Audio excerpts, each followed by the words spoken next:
আসসালামু আলাইকুম। উন্মেষ প্রেজেন্স স্বাস্থ্য কথায় উপস্থিত আছি আমি ডক্টর মোহাম্মদ রেজওয়ানুর রহমান। সামনেই আসছে কুরবানির ঈদ।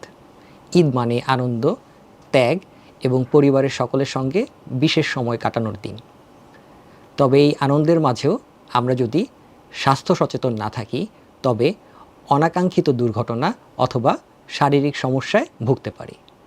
পাশাপাশি কুরবানির ঈদের সময় সঠিকভাবে মাংস সংরক্ষণ, দ্রুত সময়ে বর্জ্য অপসারণ করাও খুবই জরুরি।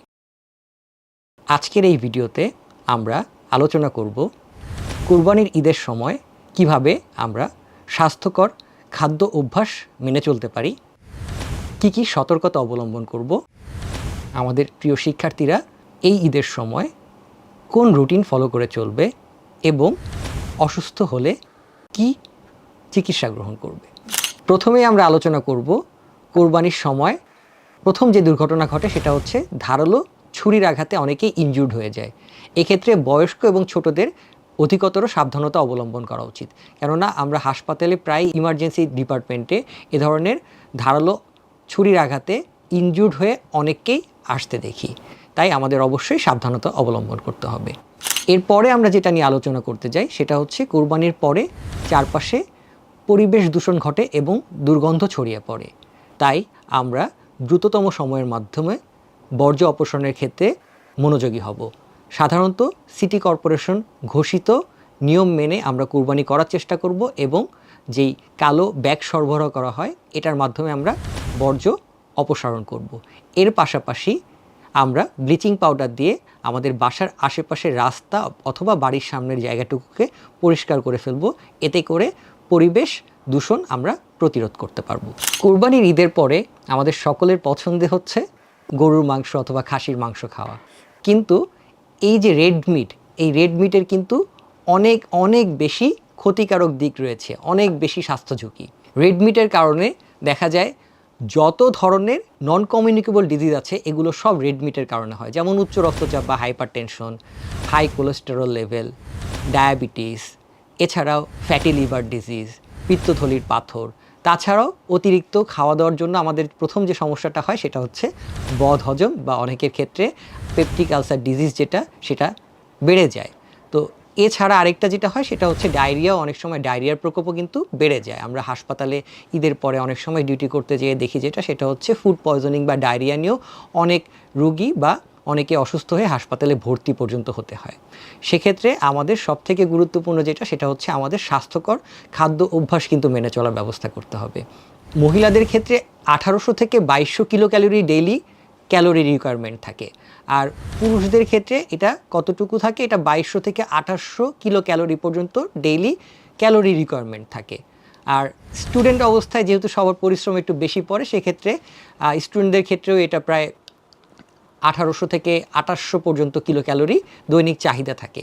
এখন আমাদের এক্ষেত্রে যেটা দরকার সেটা হচ্ছে আমরা ঈদের পরে অনেক সময় খাদ্যাভ্যাস পরিবর্তন করে ফেলি অথবা বেশি খাওয়ার চেষ্টা করি। সেক্ষেত্রে অনেক সময় দেখা যায় আমরা দ্রুত কিন্তু অসুস্থ হয়ে যাই।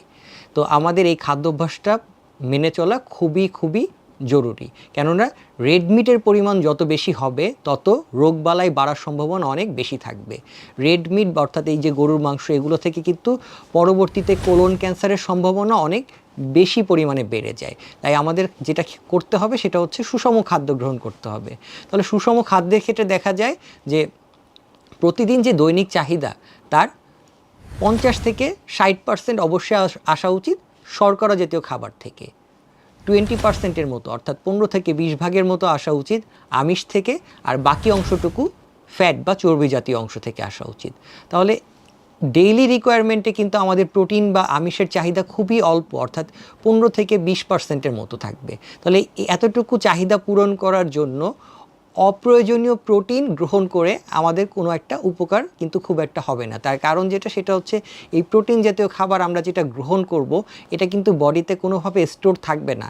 এই প্রোটিন আলটিমেটলি আমাদের শরীর থেকে বের হয়ে যাবে। তাই অতিরিক্ত মাংস বা অতিরিক্ত প্রোটিন গ্রহণ করা কোনোভাবেই আমাদের স্বাস্থ্যের জন্য উপকারী কোনো কিছু না।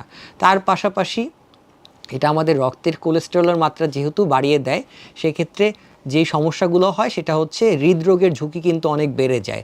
যাদের উচ্চ রক্তচাপ আছে বা হাই কোলেস্টেরল তাদের ক্ষেত্রে কিন্তু পরবর্তীতে হার্ট অ্যাটাক বা স্ট্রোকের সম্ভাবনা আরও বেড়ে যায়।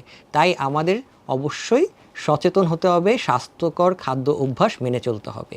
এর পাশাপাশি আমাদের যেটা মেনে চলতে হবে সেটা হচ্ছে বেশি বেশি পরিমাণে ডায়েটারি ফাইবার অর্থাৎ শাকসবজি গ্রহণ করতে হবে। আমরা সালাদ গ্রহণ করতে পারি, এছাড়া বেশি করে পানি গ্রহণ করব। পরিবারের অভিভাবক যারা আছেন তাদের অনেকেরই উচ্চ রক্তচাপ, ডায়াবেটিস অথবা বিভিন্ন ধরনের হৃদরোগের সমস্যা থাকে। তাদের ক্ষেত্রে এ সময় অবশ্যই ওষুধ নিয়মিত খেতে হবে। কোনোভাবেই যেন তারা যে ওষুধগুলো গ্রহণ করেন সেগুলো যেন বাদ না পড়ে। যেমন ব্লাড প্রেশারের ওষুধ, রক্তের কোলেস্টেরল কমানোর ওষুধ, এই ওষুধগুলো কিন্তু অবশ্যই তারা গ্রহণ করবেন। যারা ডায়াবেটিস রোগী আছেন তারা কিন্তু অবশ্যই ডায়াবেটিসের ওষুধগুলোকেও গ্রহণ করবেন। এবং সুস্থ থাকার জন্য সবথেকে গুরুত্বপূর্ণ যেটা সেটা হচ্ছে নিয়মিত হাঁটার অভ্যাস করা।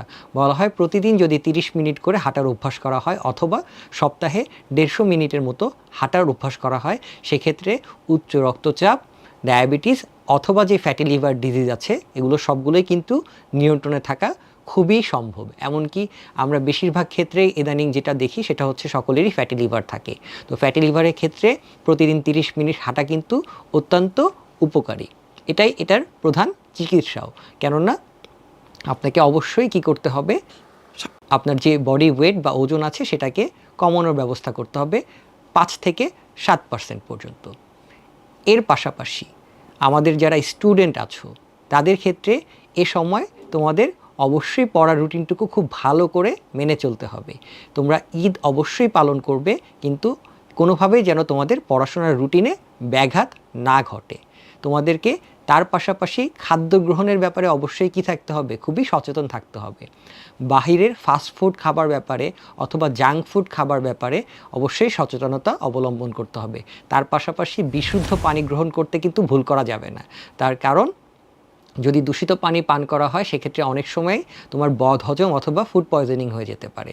সেক্ষেত্রে অবশ্যই তোমাকে বেশি করে স্যালাইন গ্রহণ করতে হবে এবং যদি বেশি পরিমাণে অসুস্থ হয়ে যাও সেক্ষেত্রে কিন্তু নিকটস্থ চিকিৎসকের নিকট শরণাপন্ন হতে হবে। এখন আমরা যেটা নিয়ে আলোচনা করতে যাচ্ছি সেটা হচ্ছে অতিরিক্ত খাবার ফলে অনেকের ক্ষেত্রে যেটা সমস্যা হয় সেটা হচ্ছে বুক জ্বালাপড়া করে, গ্যাস্ট্রিকের সমস্যা বেড়ে যায়, বদ হজম হয়। তাই আমরা কিছু নিয়মের কথা বলি, যেমন গ্যাস্ট্রোএসোফেজিয়াল রিফ্লাক্স ডিজিজ বা জার্ড অর্থাৎ বুক জ্বালাপড়া করার যে ব্যাপারটুকু, এটাকে অনেক সময় অ্যাভয়েড করার জন্য আমরা যেটা বলি সেটা হচ্ছে বেশি বেশি করে খাওয়া যাবে না অথবা পেট ভরে খাওয়া যাবে না, অল্প অল্প করে খেতে হবে এবং খাওয়ার 2 থেকে 3 ঘন্টার মধ্যে শুয়ে পড়া যাবে না। এর পাশাপাশি প্রয়োজন হলে আপনারা বিভিন্ন গ্যাস্ট্রিকের যে ওষুধ আছে সেগুলোকেও গ্রহণ করতে পারেন। আর ভাজা পোড়া, ঝাল জাতীয় জিনিসপত্র, স্পাইসি ফুড যেগুলো আছে, চা, কফি, তামাক, সিগারেট, জর্দা, এগুলোকেও কিন্তু পরিহার করতে বলা হয় যাদের গ্যাস্ট্রিকের সমস্যা বেশি থাকে তাদের ক্ষেত্রে। সো এই নিয়মটা কিন্তু সকলের জন্যই প্রযোজ্য, সকলকে এটা মেনে চলতে হবে। সবশেষে আলোচনা করব কখন আপনারা চিকিৎসকের শরণাপন্ন হবেন। অনেক ক্ষেত্রে দেখা যায় আমাদের অবহেলার কারণে অনেক অসুখের মাত্রা কিন্তু বেড়ে যায়। অনেক সময় আমরা গ্যাস্ট্রিকের ব্যথা মনে করে আসলে হার্ট অ্যাটাকের ব্যথাকে ইগনোর করে ফেলি। দেখা যায় একই রকম ব্যথা, অনেকেই মনে করে এটা গ্যাস্ট্রিকের ব্যথা, এটা মনে করতে করতে শুধু গ্যাসের ওষুধ খেয়ে যায়। বাট আসলে অনেক সময় একই ধরনের ব্যথা নিয়ে হার্ট অ্যাটাকও হতে পারে বা মায়োকার্ডিয়াল ইনফার্কশন হতে পারে। তাই অবশ্যই সচেতনতা জরুরি। এর বাহিরে যদি কারো ব্লাড প্রেশার অনেক বেড়ে যায় অথবা ডায়াবেটিসের মাত্রা বেড়ে যায় অথবা কমে যায়, সেক্ষেত্রেও কিন্তু আপনারা চিকিৎসকের শরণাপন্ন হবেন। প্রিয় শিক্ষার্থীবৃন্দ, ঈদের পরে তোমাদের অনেকেরই পরীক্ষা আছে, তাই সুস্থতার সাথে ঈদ উদযাপনের পাশাপাশি অবশ্যই তোমাদেরকে পড়াশোনার ব্যাপারেও মনোযোগী হতে হবে। তোমাদের সকলের ঈদ যাত্রা শুভ হোক। ঈদ বয়ে আনুক সকলের জীবনে অনাবিল আনন্দ। ঈদ মোবারক।